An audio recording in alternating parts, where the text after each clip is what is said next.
नमस्कार दोस्तों, भक्ति कथा चैनल में आप लोग का स्वागत है।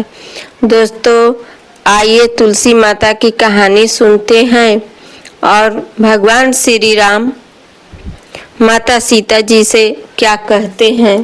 तो हम कथा शुरू करते हैं। दोस्तों, भगवान श्री राम कहते हैं तुलसी को पानी डालते वक्त बोले 3 शब्द, गरीबी दूर हो जाएगी। एक समय की बात है, भगवान श्री राम और माता सीता जी अपने 14 वर्ष के दौरान चित्रकूट में आराम कर रहे थे और तुलसी माता से मिलने वाले पुण्य फलों के बारे में बातचीत कर रहे थे। तो बातचीत करते करते माता सीता जी के ध्यान में कुछ प्रश्न उठे। तो माता सीता जी भगवान श्री राम जी से कहती है, हे प्रभु, मेरे मन में कुछ प्रश्न उठे हैं जिनके उत्तर जानने के लिए मेरा मन बेचैन हो रहा है। तो भगवान श्री राम कहते हैं, हे देवी सीते, आपके मन में कौन से प्रश्न उठे हैं? आप जल्दी बताइए, मैं आपके सभी प्रश्नों के उत्तर और रहस्य जरूर बताऊंगा।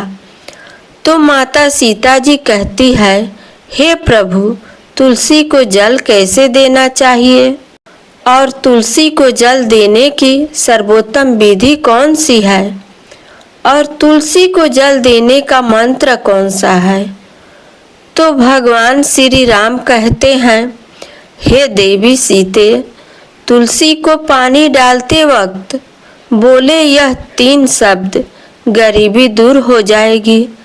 एक बार की बात है, माता सीता जी ने भगवान श्री राम से तुलसी को जल देने का महत्व पूछा।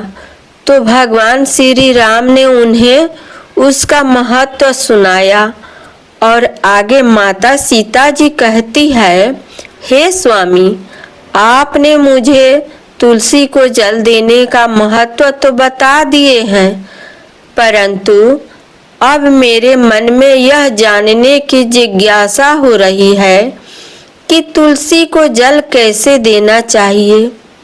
तुलसी को जल देने की सर्वोत्तम विधि कौन सी है और तुलसी को जल देने का मंत्र कौन सा है? कृपया आप मुझे इन सभी प्रश्नों का उत्तर दीजिए। तो भगवान श्री राम माता सीता जी से कहते हैं, हे प्रिय, जिस प्रकार से मैंने तुम्हें तुलसी का महत्व सुनाया है, उसी प्रकार से तुलसी को जल देते समय बोले जाने वाले मंत्र का भी बड़ा महत्व है। यह मंत्र 3 शब्दों का है, परंतु इसका प्रभाव बहुत ही कल्याणकारी है। जो भी मनुष्य नित्य तुलसी को जल देते समय अपने मुख से केवल यह 3 शब्द बोलता है, तो साक्षात माता लक्ष्मी उसके घर में प्रवेश करती है। उसकी दरिद्रता समाप्त हो जाती है और धन धान्य की प्राप्ति होती है। इस मंत्र का महत्व सुनाता हूँ। उस मंत्र को बताने से पूर्व मैं आपको तुलसी के इस मंत्र का महत्व सुनाता हूँ।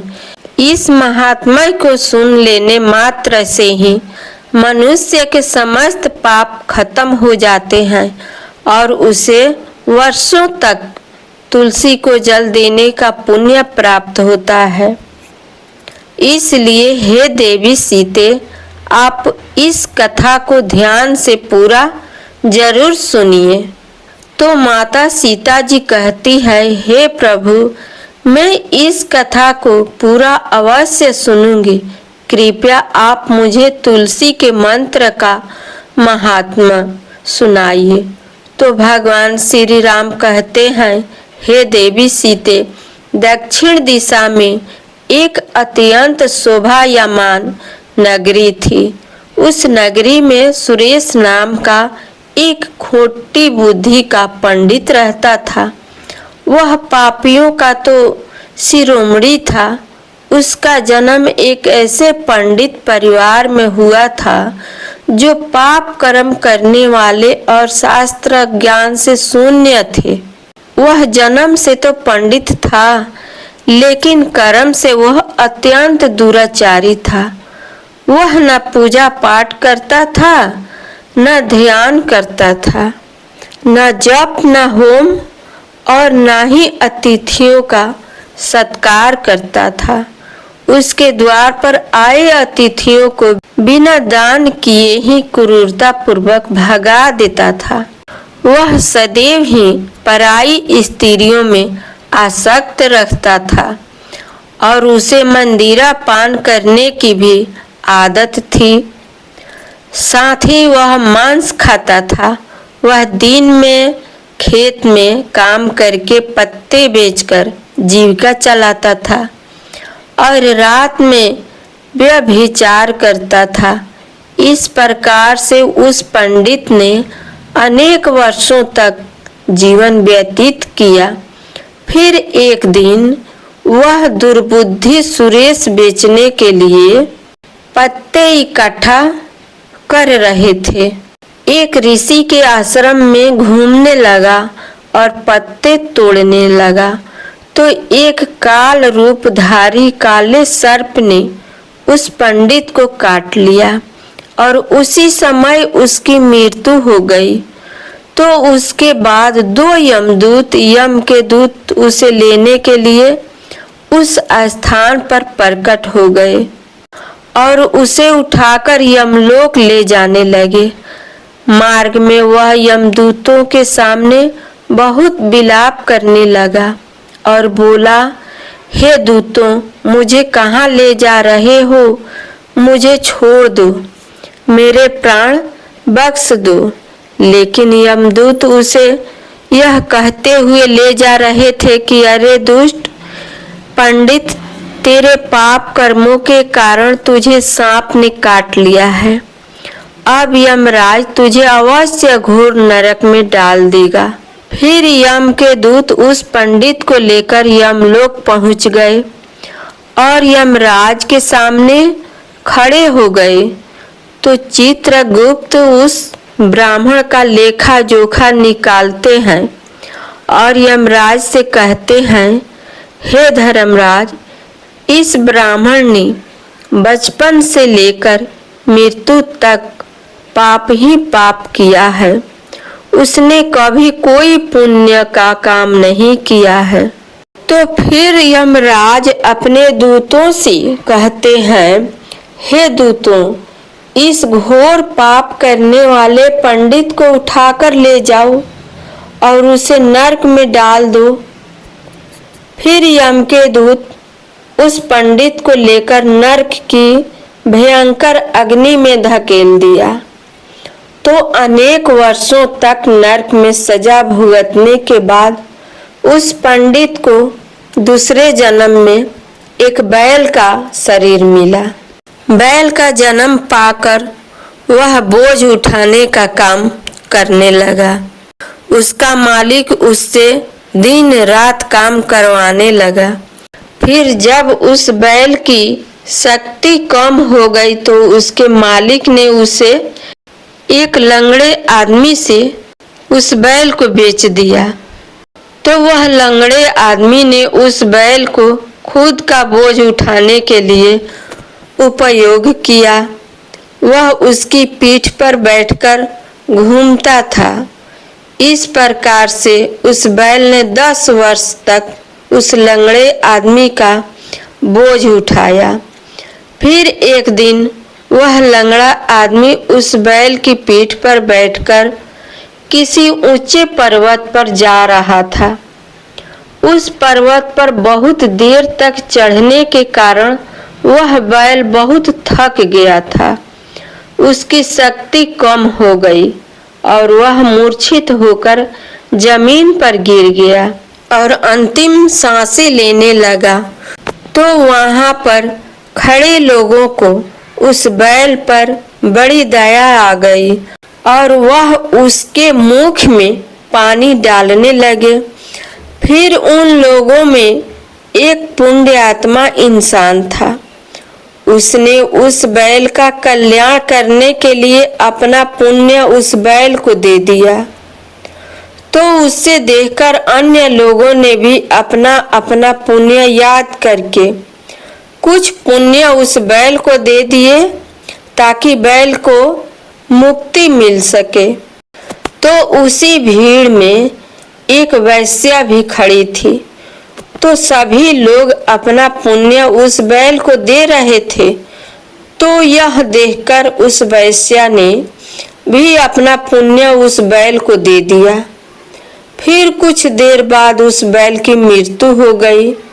फिर उस स्थान पर यमदूत आए और उस बैल के शरीर से उस पंडित की आत्मा को निकालकर यमलोक ले गए और यमलोक में ले जाकर उसे यमराज के सामने खड़ा किए। फिर चित्रगुप्त उसका लेखा जोखा देखते हैं तो वह आश्चर्य में पड़ जाते हैं। वह वैश्या के द्वारा उस बैल को दिया हुआ पुण्य बहुत बड़ा होता है। उस पुण्य के प्रभाव से उसके सभी जन्मों के पाप नष्ट हो गए थे। फिर यमराज उस पंडित के सभी पाप क्षमा करते हैं और कहते हैं, हे पंडित, उस वैश्या ने तुझे अपना पुण्य देकर तुझ पर बहुत बड़ा उपकार किया है। केवल उसी के पुण्य के कारण तुम्हारे सब जन्मों के पाप खत्म हो गए हैं और शरीर यमराज उसे फिर से मनुष्य योनि में जन्म प्रदान करते हैं। इस बार वह पृथ्वी पर आकर एक उत्तम पंडित कुल में जन्म ले लिया था। उस महापुण्य के प्रभाव से उसे इस नए जन्म में पूर्व जन्म की सभी बातें याद आने लगती है। तो जब वह पंडित खड़ा हो गया तो उसे याद आया कि पिछले जन्म में जब मैं बैल था तो एक वैश्या ने मुझे अपने पुण्य दे दिया था और उसके मन में उस वैश्या के बारे में जानने की इच्छा हो गई और उस महापुण्य के बारे में जानने के लिए वैश्या का पता लगाकर उसे ढूंढते हुए उसके नगर में चला गया। तो वह वैश्या अब बूढ़ी हो गई थी। फिर जब उसे वह वैश्या मिल गई तो वह उसके सामने जाकर उससे बार बार प्रणाम किया और उस वैश्या का धन्यवाद करने लगता है।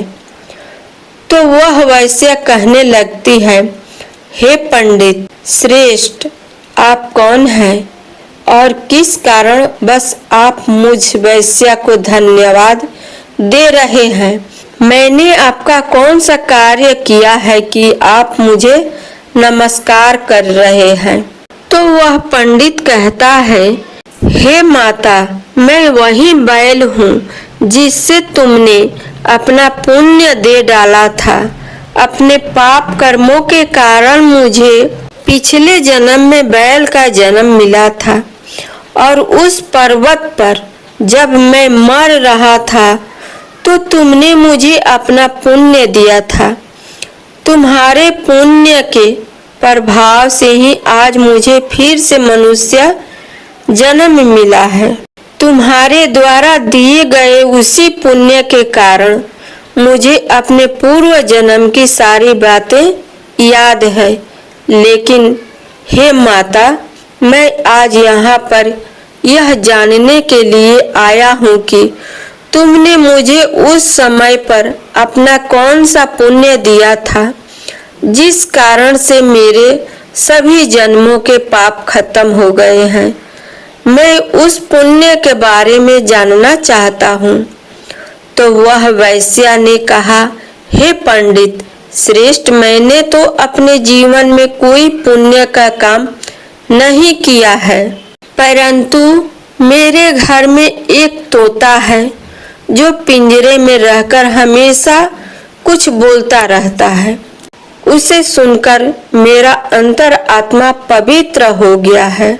उसी तोते के द्वारा बोले गए मंत्र का पुण्य मैंने तुम्हें दान में दिया था। फिर वह वैश्या और वह पंडित उस तोते के पास गए और उससे पूछने लगते हैं, हे तोते, तुम कौन सा मंत्र बोलते रहते हो जिससे हमारे जीवन का उद्धार हुआ है?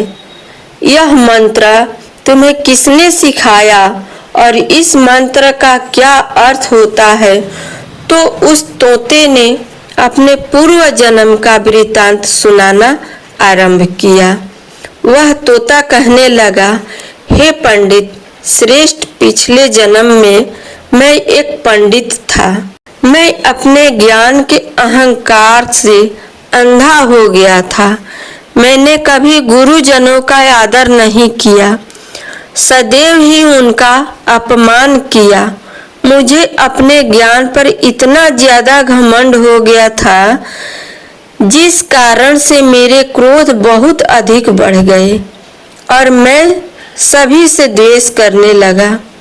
अन्य मनुष्यों को तुच्छ समझने लगा और विद्वानों का भारी सभा में अपमान करने लगा। फिर कालांतर में मेरी मृत्यु हो गई और मुझे यमलोक ले जाया गया। पूज्य जनों और गुरुजनों का अपमान करने के कारण मुझे तोते के कुल में डाल दिया गया और मेरा जन्म एक तोते के रूप में हो गया। मेरे पाप कर्मों के कारण छोटी अवस्था में ही मेरे माता पिता से वियोग हो गया। फिर मैं पेड़ की डाल पर बैठकर रो रहा था तो उसी स्थान से कुछ ऋषि जा रहे थे। उन्होंने मेरी दयनीय पुकार सुन लिए और मुझे लेकर अपने आश्रम में चले गए। वहां उस आश्रम पर उन्होंने मुझे एक सुंदर पिंजरे में रखे और मेरा अच्छी तरह से ख्याल रखा। वह मुझे रोज भोजन दिया करते थे और पढ़ाते थे। उस स्थान पर वह ऋषि मुनि, उनकी स्त्रियां और बालक सभी रोज तुलसी के पौधे को जल देते थे और उसके सामने एक मंत्र का जाप करते थे। उन्हीं के मुख से बार बार उस मंत्र को सुनकर मैंने उसे रट लिया और जब से मैं उस मंत्र को जान गया हूँ और वही मंत्र मैं दिन रात बोलता हूँ। उस मंत्र के प्रभाव से मेरी कभी मृत्यु नहीं हुई और मेरी आयु 100 वर्ष की हो गई है। मैं इतने वर्षों तक जीवित रहा।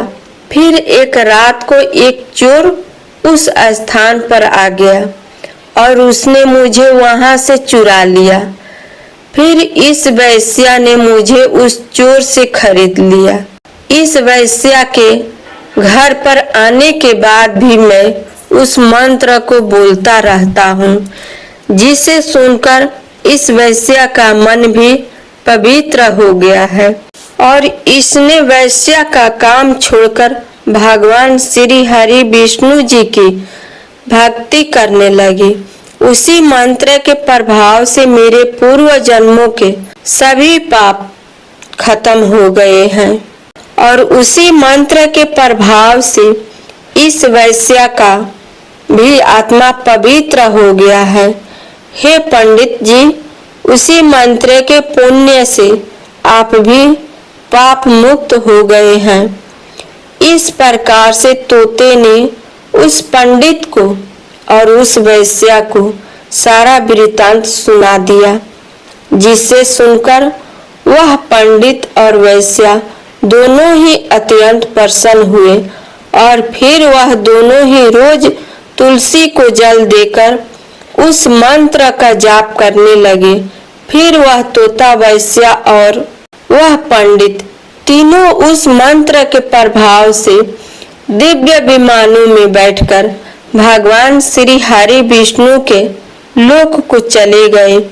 भगवान श्री राम कहते हैं, हे देवी सीते, देखा आपने, केवल तुलसी के इस मंत्र के प्रभाव से उस तोते उस वैश्या और उस पंडित के सभी पाप खत्म हो गए हैं। इसलिए सभी मनुष्य रोज तुलसी को जल देते समय इस एक मंत्र का उच्चारण अवश्य कीजिए। हे देवी सीते, वह मंत्र इस प्रकार है, इसे आप ध्यान से सुनिए। ओम वृंदावन स्वाहा, ओम वृंदावन स्वाहा। भगवान श्री राम कहते हैं कि जो भी स्त्री नित्य तुलसी के समक्ष इस मंत्र का उच्चारण करेगी वह सौभाग्यशाली बनेगी। जो भी पुरुष तुलसी के सामने इस मंत्र का उच्चारण करेगा उसे अपार धन की प्राप्ति होगी। जिस घर के सामने नित्य तुलसी की पूजा की जाएगी उस घर में साक्षात मां लक्ष्मी का वास होगा। तुलसी का यह मंत्र राजकल्प तरु है। यह समस्त फलों को प्रदान करने वाला है। अतः जो भी तुलसी के सामने इस मंत्र का उच्चारण करेगा उसे संपूर्ण सिद्धियां प्राप्त होगी। दोस्तों, इस कथा पर आप लोग विचार करिएगा। कथा संपूर्ण हुआ। नमस्कार दोस्तों, आप चैनल पर नए हैं तो चैनल को लाइक सब्सक्राइब कर दीजिएगा।